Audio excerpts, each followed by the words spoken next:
KCN में आपका स्वागत है। मैं किंग हमीद। बीजेपी सरकार के विरोधी बीजेपी सरकार के रैत विरोधी बीजेपी सरकार के रैत विरोधी बीजेपी सरकार के केंद्र बीजेपी बीजेपी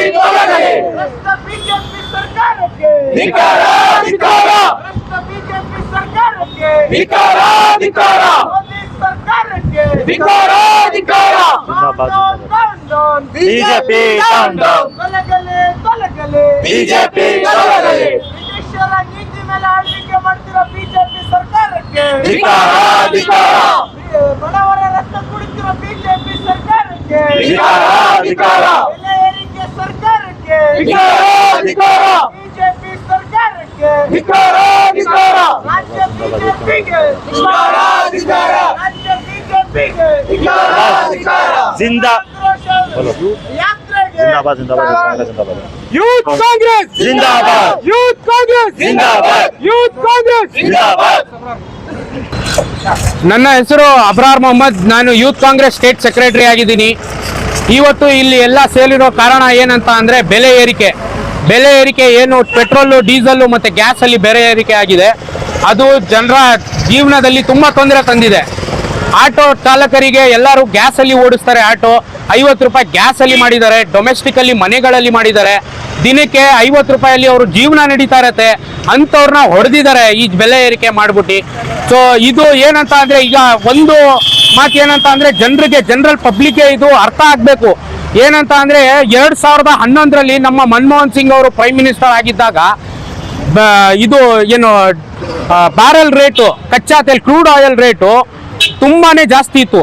ಆ ಸಮಯದಲ್ಲಿ ನಮ್ಮ ಆಗಿನ ಪ್ರೈಮ್ ಮಿನಿಸ್ಟರು ಅವರು 63 ರೂಪಾಯಲ್ಲಿ ಪೆಟ್ರೋಲ್ ಕೊಡ್ತಾ ಇದ್ರು ಪ್ರತಿ ಲೀಟರು. ಆವಾಗ ಅವ್ರಿಗೆ ಆಗ್ತಾ ಇದ್ದ ಪ್ರಾಫಿಟ್ ಬರೀ 5 ರೂಪಾಯಿ. ಸೊ ಈಗ ಏನಾಗಿದೆ ಅಂತ ಅಂದರೆ, ಇವರು ಬ್ಯಾರಲ್ ರೇಟ್ ಕಮ್ಮಿ ಆಗ್ತಾ ಇದೆ, ಕ್ರೂಡ್ ಆಯಿಲ್ ರೇಟ್ ಕಮ್ಮಿ ಆಗ್ತಾ ಇದೆ. ಆದ್ರೂ ಇವರು ಪೆಟ್ರೋಲ್ ರೇಟ್ನ ಜಾಸ್ತಿಯಲ್ಲಿ ಮಾರ್ತಾ ಇದ್ದಾರೆ. ಈಗ 50 ರೂಪಾಯಿ, 30ರಿಂದ 50 ರೂಪಾಯಿ ತನಕ ಇವರು ಟ್ಯಾಕ್ಸ್ ತಗೋತಾ ಇದ್ದಾರೆ ನಮ್ಮ ಹತ್ರ. ಅದು ಏನಕ್ಕೆ? ಅದು ಜನರಲ್ ಪಬ್ಲಿಕ್ಗೆ ಅರ್ಥ ಆಗಬೇಕು. ಆವಾಗ ಏನಿತ್ತು, ಇವಾಗ ಏನಿದೆ ಅಂತ ಹೇಳ್ಬಿಟ್ಟು ಇದು ಜನರಲ್ ಪಬ್ಲಿಕ್ಗೆ ಅರಿವು ಮೂಡಿಸಬೇಕಾಗಿದೆ. ಈಗ ಎಲ್ಲರೂ ನಮ್ಮ ರಾಜ್ಯ ಅಧ್ಯಕ್ಷರು ಅವರು ಹೇಳಿರೋ ಪ್ರಕಾರ ಎಲ್ಲ ತಾಲೂಕಲ್ಲಿ, ಎಲ್ಲ ಜಿಲ್ಲೆಯಲ್ಲೂ ನಮ್ಮ ಪ್ರತಿಭಟನೆ ನಡೀತಾ ಇದೆ.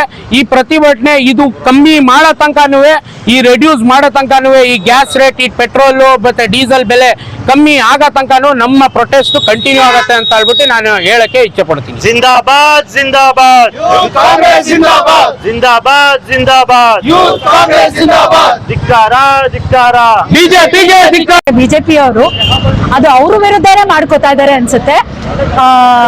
4 ರೂಪಾಯಿ ಮಾಡಿರೋದು ಹಾಲ್ ಮೇಲೆಗಿಂತ 50 ರೂಪಾಯಿ ಸಿಲಿಂಡರ್ ಮೇಲೆ ಮಾಡೋದು ನಾವು ಮಾಡಬೇಕಾಗಿತ್ತು. ಅದ್ರ ಬದಲು ಅವರೇ ಮಾಡ್ತಾ ಇದ್ದಾರೆ. ಸೊ ಬಿಜೆಪಿಯಿಂದ ಜನಾಕ್ರೋಶ ಯಾರು ಮಾಡ್ತಾ ಇದ್ದಾರೆ ಅವ್ರಿಗೆಲ್ಲ ಥ್ಯಾಂಕ್ ಯು. ಇದು ದೇಶದಲ್ಲಿ ಫಸ್ಟ್ ಟೈಮು ಬಿಜೆಪಿ ಮೇಲೆನೆ ಸ್ಟ್ರೈಕ್ ಮಾಡ್ತಾರೆ. ಇದೆಲ್ಲೂ ನೋಡಿರ್ಲಿಲ್ಲ, ಇದು ಫಸ್ಟ್ ಟೈಮ್. ಆಮೇಲೆ ವಿಜೇಂದ್ರ ಅವ್ರು ಮಾತಾಡ್ತಾರೆ. ಅವ್ರಿಗೆ ಸ್ಟ್ಯಾಟಿಸ್ಟಿಕ್ಸ್ ಸ್ವಲ್ಪ ಕೊರತೆ ಇದೆ, ನಾಲೆಜ್ ಕೊರತೆ ಇದೆ. ಸೊ ಅವರು ವಿರೋಧ ಪಕ್ಷದ ನಾಯಕರು ನಮ್ಮ ರಾಜ್ಯಕ್ಕೆ ಆಗಿರೋದಕ್ಕೆ ನಮಗೆ ತುಂಬಾ ಸಂತೋಷ ಇದೆ. ಏನಕ್ಕೆ ಅಂದ್ರೆ ಅವ್ರು ಹೇಳ್ತಾರೆ ಕ್ರೂಡ್ ಆಯಿಲ್ ಬೆಲೆ ಇಂಟರ್ನ್ಯಾಷನಲ್ ಲೆವೆಲ್ ಅಲ್ಲಿ ತುಂಬಾ ಜಾಸ್ತಿ ಆಗಿದೆ. ಇದು ಯಾವ ಸ್ಟ್ಯಾಟಿಸ್ಟಿಕ್ಸ್ ಅಲ್ಲಿ ಇದೆ ಅಂತ ನಮಗೆ ಗೊತ್ತಿಲ್ಲ. ಇನ್ಫ್ಯಾಕ್ಟ್ ನಮಗೆ ಸೆಂಟ್ರಲ್ಲಿ ಬರೋದ ಮಾಹಿತಿ ಅರ್ಧಂಬರ್ಧ ಮುಚ್ಚಿಟ್ಟಿ ಬರ್ತಾ ಇದೆ. ಅದ್ರಲ್ಲೂ ಬಂದಿರೋ ಮಾಹಿತಿಯಲ್ಲೇ ತಪ್ಪು ಹೇಳಕ್ ಹೋದ್ರೆ ಇಲ್ಲಿ ಅವರೇ ಜೋಕರ್ ಆಗ್ತಾ ಇದ್ದಾರೆ. ಒಂದು ಮಾತಿಗೆ ಅರ್ಥ ಇಲ್ಲ. ಮತ್ತೆ ಬಡವ್ರ ಪರ ಸರ್ಕಾರ ಅಂತೂ ಇವ್ರು ಅಲ್ಲ ಅಂತ ನಮ್ಗೆ ಮೊದ್ಲಿಂದ ಗೊತ್ತಿದೆ. 4 ರೂಪಾಯಿ ಹಾಲಿಂದ ರೈತರಿಗೆ ಹೋಗ್ತಾ ಇದೆ ಅಂದ್ರೆ ಅವ್ರಿಗೆ ಸಹಿಸ್ಕೊಳಕ್ ಆಗ್ತಾ ಇಲ್ಲ. ಈಗ ಎಲೆಕ್ಷನ್ಸ್ ಬರ್ತಾ ಇದೆ, ZP TP BBMP ಕಾರ್ಪೊರೇಟರ್ಸ್ ಎಲ್ಲ ಎಲ್ಲಿ ಅವ್ರಿಗೆ ಬಿಜೆಪಿ ಕಡೆ ಅವ್ರನ್ನ ಆಕರ್ಷಿಸ್ಕೋಬೇಕು ಅನ್ನೋ ಒಂದು ಉದ್ದೇಶಕ್ಕೆ ನಾವು ಕೊಡ್ತಾ ಇರೋ ಗ್ಯಾರಂಟಿ ಎಲ್ಲ ಸಕ್ಸಸ್ ಆಗಿದೆ. 1 ತಿಂಗಳು ಲೇಟ್ ಆಗ್ತಾ ಇದೆ ನಿಜ, ಒಪ್ಕೋತೀವಿ. ಬಟ್ ದುಡ್ಡು ಬರ್ತಾ ಇದೆ ಮಹಿಳೆಯರಿಗೆ. ಎಲ್ಲ ಗ್ಯಾರಂಟಿ ಯೋಜನೆಗಳು ಸಕ್ಸಸ್ ಆಗಿರೋದು ನೋಡಿನೇ ಅವರು ಡೆಲ್ಲಿಲಿ ಕಾಪಿ ಮಾಡಿ ಅಧಿಕಾರಕ್ಕೆ ಬಂದಿದ್ದಾರೆ. ಇನ್ನೂ ಕೊಟ್ಟಿಲ್ಲ, ನಾವು ಕೊಡ್ತಾ ಇದ್ದೀವಿ. ಇಷ್ಟೆಲ್ಲ ಮಾಡಿದ್ರು ಅವ್ರು ಮಾಡಿದ್ರೆ ನ್ಯಾಯ, ನಾವು ಮಾಡಿದ್ರೆ ಅನ್ಯಾಯ. ಇದೊಂದು ಮಾಡ್ತಾ ಇದ್ದಾರೆ.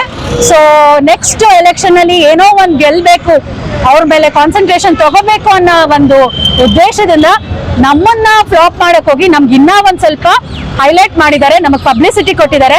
ಬಟ್ ಹಂಗಂತ ನಾವು 50 ರೂಪಾಯಿ ಜಾಸ್ತಿ ಆಗಿರೋದನ್ನ ಖಂಡಿಸ್ತೀವಿ.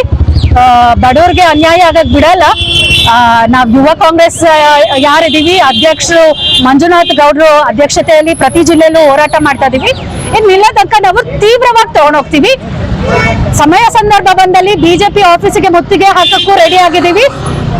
ಬಿಜೆಪಿ ಎಂಪಿಗಳು ಯಾರು ನಮ್ಗೆ ಸಪೋರ್ಟ್ ಮಾಡ್ಲಿಲ್ಲ, ಯಾರು ನಮ್ಗೆ ನಮ್ದೇ ಟ್ಯಾಕ್ಸ್ ದುಡ್ಡ ತಂದ್ಕೊಡ್ಲಿಲ್ಲ, ಅವ್ರಿಗೂ ಸಹ ಮುತ್ತಿಗೆ ಹಾಕಕ್ಕೆ ನಾವು ರೆಡಿ ಆಗಿದ್ದೀವಿ. ಅಕ್ಷತಾ ರವಿಕುಮಾರ್, ರಾಷ್ಟ್ರ ವಕ್ತಾರೆ ಹಾಗೂ ರಾಜ್ಯ ಪ್ರಧಾನ ಕಾರ್ಯದರ್ಶಿ. ನಾನು ಶ್ರೀನಿಧಿ MP, ಮೈಸೂರಿನ ಡಿಸ್ಟ್ರಿಕ್ಟ್ ಜನರಲ್ ಸೆಕ್ರೆಟರಿ ಆಗಿ ಕಾರ್ಯನಿರ್ವಹಿಸ್ತಾ ಇದ್ದೀನಿ. ಚುನಾಯಿತ ಆಗಿ ಎಲೆಕ್ಟ್ ಆಗಿರೋದು. ಈ ದಿನ ಏನಂತ LPG ಮತ್ತು ಪೆಟ್ರೋಲ್ ಡೀಸೆಲ್ ಬೇರೆ ಏರಿಕೆ ಆಗಿದೆ. ಈ BJP ಸರ್ಕಾರದವ್ರ ಕೈಲಿ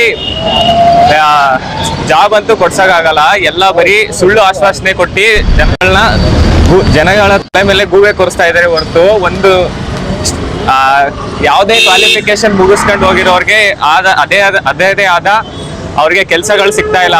ಅದಕ್ಕೋಸ್ಕರ ಅವರು ಝೊಮ್ಯಾಟೊ, ಸ್ವಿಗ್ಗಿ ಅಂತ ಯಾವುದೇ ಚಿಕ್ಕ ಕೆಲಸಗಳನ್ನ ಮಾಡ್ಕೊಂಡು ಹೋಯ್ತವ್ರೆ. ಈಗ ಈ ತರ ಬೆಲೆ ಏರಿಕೆಯಿಂದ ಅದನ್ನು ಮಾಡೋಕ್ಕೋಸ್ಕರ ತುಂಬಾ ಕಷ್ಟ ಆಗುತ್ತೆ. ಪೆಟ್ರೋಲ್ಗೆನೆ ಇಷ್ಟೊಂದು ದುಡ್ಡು ಕೊಟ್ಕೊಂಡು ಒಂದು ಚಿಕ್ಕ ಕೆಲಸ, ಈ ಝೊಮ್ಯಾಟೊ ಆಗ್ಬೋದು, ಫುಡ್ ಡೆಲಿವರಿ ಆಗ್ಬೋದು, ಅಥವಾ ಯಾವುದೇ ಚಿಕ್ಕ ಕೆಲಸ ಆದ್ರೂ ಮಾಡಕ್ಕಾಗ್ತಾ ಇಲ್ಲ. ಪ್ಲಸ್ ಇನ್ನ ಒಂದು ಬೇಸಿಕ್ ನೀಡ್ಸ್ ಆಗ್ಲಿ ಎಲ್ಲ ಬೆಲೆನೂ ಹೈಕ್ ಮಾಡಿದ್ದಾರೆ. ಅದ್ರ ಜೊತೆಗೆ ಯಾವುದೇ ತರ ಸೌಲಭ್ಯಗಳಿಲ್ಲ ಮತ್ತು ಹಾಗೂ ಕೆಲಸಗಳೇ ಇಲ್ಲ. ಫಸ್ಟ್ ಆಫ್ ಆಲ್ ಕೆಲಸ ಕೊಟ್ರೆ ತಾನೇ ಇನ್ನ ಬೇಸಿಕ್ ನೀಡ್ಸ್ ಬೇಸಿಕ್ ಆಗಿ ಆ ಜನಗಳು ಬದುಕಾಗೋದು. ಇವರು ಯಾವ್ದೋ ರೀತಿ ದೇಶ ತಗೊಂಡೋಗ್ತೀನಿ ಅಂದ್ಬಿಟ್ಟು ಇನ್ನ ಪಾವರ್ಟಿಗೆ ಮಾಡ್ತಾರೆ ಹೊರತು ದೇಶನ ಉದ್ಧಾರ ಅಂತೂ ಮಾಡೋ ಕೆಲಸ ಇಲ್ಲ. ಅದ್ರ ಜೊತೆಗೆ ಜನಕೋಶ ಅಂತ ಮಾಡ್ತಾವ್ರೆ ಹೊರತು BJP ಅವ್ರು ಮಾಡ್ತಿರೋದೇ ತಪ್ಪು. BJP ಅವ್ರು ಮಾಡ್ತಿರೋದೇ ಜನ ವಿರೋಧ. ಆ ಸೆಂಟ್ರಲ್ ಮೇಲೆ ಯಾರು ಅವರು ನ್ಯಾಷನಲ್ ಅವ್ರ ಸರ್ಕಾರ ಇದೆ, ಅವ್ರ ಸರ್ಕಾರದ ವಿರೋಧನೇ ಅವ್ರು BJP ಅವರೇ ಸ್ಟೇಟ್ ಅಲ್ಲಿ ಮಾಡ್ತಾವ್ರೆ ಹೊರತು ಇನ್ನೇನಿಲ್ಲ. ಈ ನಮ್ಮ ಸ್ಟೇಟ್ ಅಲ್ಲಿ ಎಲ್ಲಾ ತರ ಸಿದ್ದರಾಮಯ್ಯ ಸರ್ಕಾರದಲ್ಲಿ ಯಾವುದೇ ತರ ಅಕ್ಕಿ ಇದಾಗಿರ್ಬೋದು ಅಥವಾ ಯಾವುದೇ ತರ ಅವ್ರ ಯೋಜನೆ ಹೇಳಿದ್ರು ಅದೆಲ್ಲರಿಗೂ ಒಂದೊಂದು ಮನೆಗೂ ಅನುಕೂಲ ಆಗಿ ಸಿಗ್ತಾ ಇದೆ. ಅದೇ BJP ಅವರು 10 ವರ್ಷದಿಂದಾನು ಹೇಳ್ಕೊ ಬರ್ತಾ ಇದಾರೆ, ಉದ್ಯೋಗ ಕೊಡಿಸ್ತೀನಿ, ಅಕೌಂಟ್ಗಳಿಗೆಲ್ಲ 10 ಲಕ್ಷ ರೂಪಾಯಿ ಅಮೌಂಟ್ ಹಾಕ್ಸ್ತೀನಿ ಅಂತ. ಅದೇ ಯಾವುದೇ ಒಂದು ಆದ್ರೂ ಯಾವುದೇ ಸಂಪೂರ್ಣವಾಗಿ ಯಾರಿಗೂ ಸಿಕ್ಕಿಲ್ಲ ಅಂತ ಹೇಳಕ್ ಇಷ್ಟಪಡ್ತೀನಿ ಸರ್. ಇದು ಯಾವುದೇ ಚಿಕ್ಕ ಈ ಬಡವರು ಇರ್ತಾರೆ, ಮಿಡಲ್ ಕ್ಲಾಸ್ ಇರ್ತಾರೆ, ಅವ್ರಿಗೆಲ್ಲರಿಗೂ ಯಾವುದೇ ತರ ತೊಂದರೆ ಆಗದಿದ್ದಂತೆ ಎಲ್ಲ ಫೆಸಿಲಿಟೀಸ್ ನೀಟಾಗಿ ಸಿಗೋವರೆಗೂ ಮಾಡ್ಕೊಡ್ತೀವಿ.